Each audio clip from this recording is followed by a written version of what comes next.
Hey there, Daniel Hartman, Community Machinery, Sackville, New Brunswick. We're going to talk a little bit about custom machinery building today, and we've got a great example here with this wet harvesting machine for harvesting cranberries.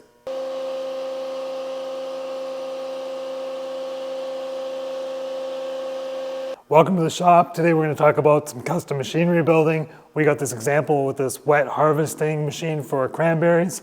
So let's get right into it. Starting out, we looked at a few different machines with a client that wanted this machine for doing some cleanup after doing dry harvesting of cranberries. This machine would really be suited to full-on, full-scale wet harvesting cranberries.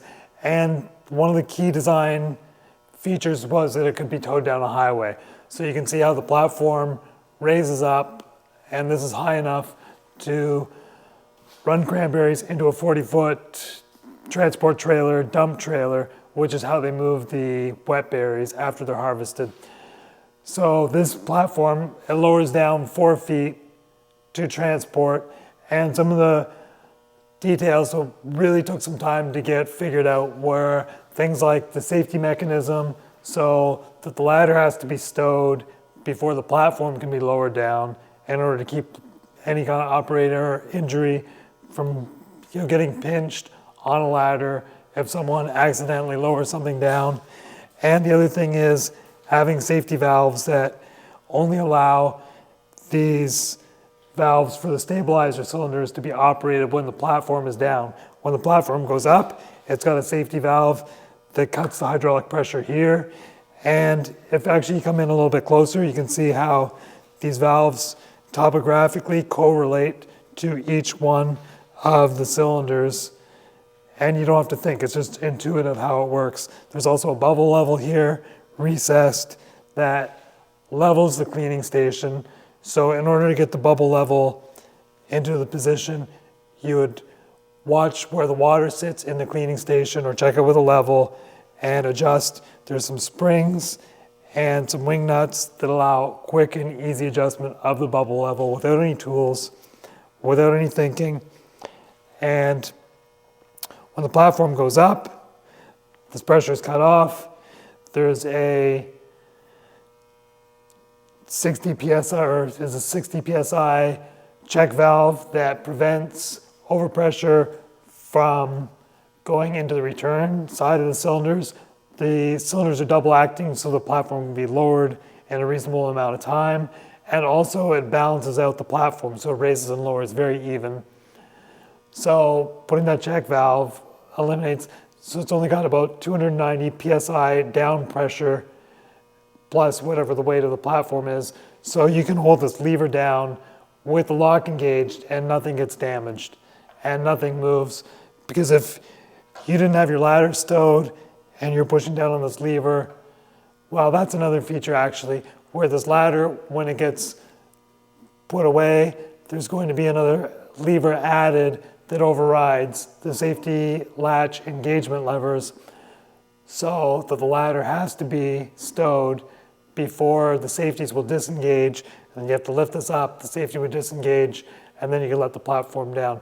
So there's all these different layers which kept me awake for probably a month. I probably had sleepless nights thinking about all the potential things that could go wrong with this, because it is a lot different than things like a scissor lift platform where you don't climb up a ladder into the platform when it's up in the air. You only do that when it's down. And a car hoist, you would never climb into a car when the hoist is up. It's not designed to be used that way. So this is used or designed so an operator could be changed out, or when a truck comes and goes, you don't have to reprime the pump, because if you let the platform down, you have to prime the pump again, and that takes substantial time away from the harvest operation.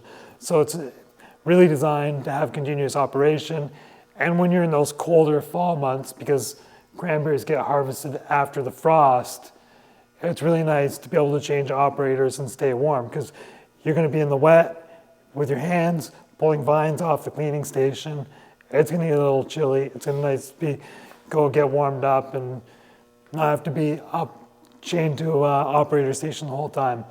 The other thing you notice, there's these telescopic controls that go up, and it allows the operator of the cleaning station to adjust the flow of both the pump and the prime pump, which is actually used as a wash pump as well to clean the dirt and the vines off the berries and separate. So we made up some aluminum adapters that go on to these variable flow controls right here. And this also allows adjustment to be made on the ground or above. So if you're doing service and testing and setup, you can easily adjust the valves from down on the ground and above. The mechanism we used, or the design we used for this guard here, well, the guard goes over, let me just pull this back here. We machined the back of the pump frame in order to keep all these round bars parallel, and then made up a two-piece flange. So once this flange here for the hydraulic motor is fixed, you don't have to go and check alignment again. You can change these, take the pump off with these two bolts. You have to take the guard off. You can put an Allen key in this bolt on this side, and you don't need to change the adjustment of the pump alignment to, or the motor alignment to the pump. So that makes it quick and easy to do any kind of service while the machine, during the season when the machine is in operation. Other things we want to look at really quick are the cleaning station, which right now it still hasn't been mounted on the platform, but it would get mounted beside the handrails up above. And you can see the discharge chute for the trash is off to the side, which offsets it from the feed, which you can see that piece of blue lay flat hose that goes up. And the intake for this cleaning station would be in the middle, and it would allow the discharge chute for the trash to be able to pivot out into the trash trailer, which would separate the trash from the water, which needs to return back to the bog. Otherwise, you're going to take all the water out of the bog, and you're not going to be able to wet harvest if you don't get that water returned back in. The chute here for the back that aims into the truck, we made this so it folds down, which compacts and allows for a lot less storage space necessary in the off season, because this machine is going to sit for potentially 11 months of the year when it's not harvesting cranberries. And the other thing that we didn't have with our original design, which is over there, is it was a fixed chute. So when you're towing it down the road, the chute would stick out well past the rear bumper of the machine. So this is nice because once the machine is up and the chute is out, a transport truck can pass by. The other thing, we wanted to make sure everything's nice and flush here. We've got the torsion mount, truck lights, so they're easy to get inventory and change. And also they're very reliable on the road. And we wanted to make sure there was nothing that could get caught, because transport trucks are going past here. And we didn't want any kind of sharp surfaces protruding from the back of the machine. And the other thing is the wiring, all the routing goes through the channels. There's actually a fish wire to be able to pull the wire back, and then the wire can go from one side to the other, and it goes out into the tongue at the front. And then another piece of wire gets fished up to the top, so a license plate and license plate lights can get mounted up on this tube here. So one of the advantages of being able to take this machine on the road is you could have multiple farms using the same machine, and it also works as a backup in terms of, even if a farm has a piece of machinery like this, you also have some backup in terms of if you have a machine that's down for a season, you have potential to be able to rent it out, make a little bit of money, or just be able to help out another farm that on some other year, they might just help out and get you out of a pinch. So I think that covers the main points. One actually last design detail, which I really like, is the aluminum ears that are added on here, which if this ladder was ever changed or anything happened, it allows a lot of adjustability. It prevents corrosion where there's a point of contact. And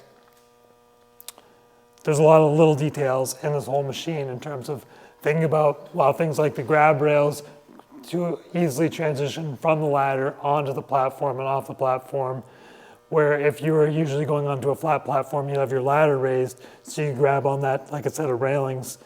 So this, we added a lot of little features. Even you can see on the gate up above, when we tuck the ladder in,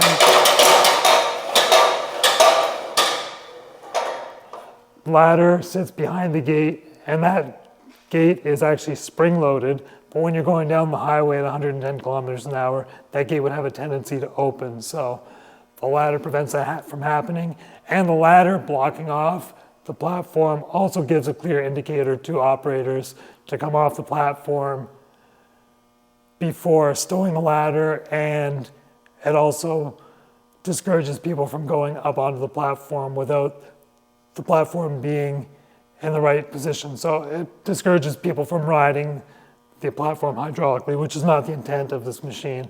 Is to put the platform up and then have someone enter the platform for operation. So there's a lot of safety details which any potential thing that could go wrong has really been thought through in terms of how to make sure the ladder is stowed, to take the safety latches off for the platform in order to prevent pinch injuries, right through from, well, like we looked at before, the stabilizer cylinders not being able to be operated. So if someone just accidentally bumps one of these levers, you know, the platform, the machine is not going to tilt and jar an operator that's not expecting it up on the platform.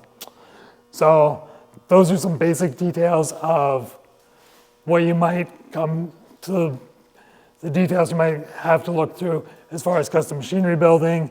And if you're interested in talking about custom machinery building, please reach out by phone or email. The contact information will be on the screen here. And until next time, thanks for watching and look forward to hearing about your projects.